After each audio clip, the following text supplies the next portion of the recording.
नमस्कार मंडळी, welcome back to my new blog. तर आज होतं आपलं बारामती वर्किंग आणि सोबत होते साहेब. साहेबांनी जाताना अर्ध्या रस्त्यातच थांबवलं असल्या भर उन्हामध्ये, कारण त्यांना घ्यायचा होता एका कॅन्डिडेटचा इंटरव्ह्यू. मग इंटरव्ह्यू वगैरे संपवला आणि निघालो पुढच्या प्रवासाला. जाताना दिसली ही मस्त हिरवीगार शेती. एवढ्या कडक उन्हाळ्यात पण एवढी हिरवीगार शेती बघून जरा मनाला भारी वाटलं. फायनली पोचलो बारामतीमध्ये. इथं आलीच काहीतरी वेगळीच फिलिंग येते. इथल्या वातावरणामध्ये एक वेगळीच पॉझिटिव्ह वाईब आहे. बारामतीत जेव्हा जेव्हा आलो ना तेव्हा एक वेगळीच एनर्जी जाणवते. काय माहिती इथल्या मातीतच असं काहीतरी एक वेगळंच आहे. चहा पिऊन केली कामाला सुरुवात. उन्हाळा असो, हिवाळा असो, नाहीतर पावसाळा असो, चहा पिल्याशिवाय आपल्याला जमतच नाही. चहाची एक वेगळीच नशा आहे. या इथं मस्त जुने गाणे चालू होते 90च्या दशकातले.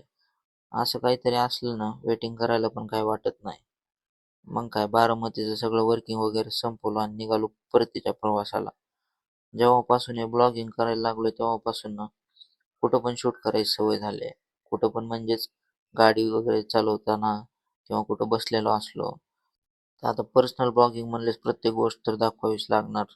पण डेली रुटीन सेम असल्यामुळे तेच तेच दाखवू पण नाही शकत.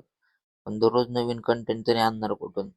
त्यात पुन्हा स्क्रिप्ट आणि स्टोरी टेलिंगचं वेगळंच टेन्शन असतं. येताना मावळला होता दिवस आणि साहेब म्हणले आपल्याला चहा वगैरे घेऊ आणि जाऊ परत. मग चहा पिण्यासाठी थांबलो ह्या हॉटेलवर. चहा घेऊन जरासं पुढे आलो की पाऊस झाला चालू.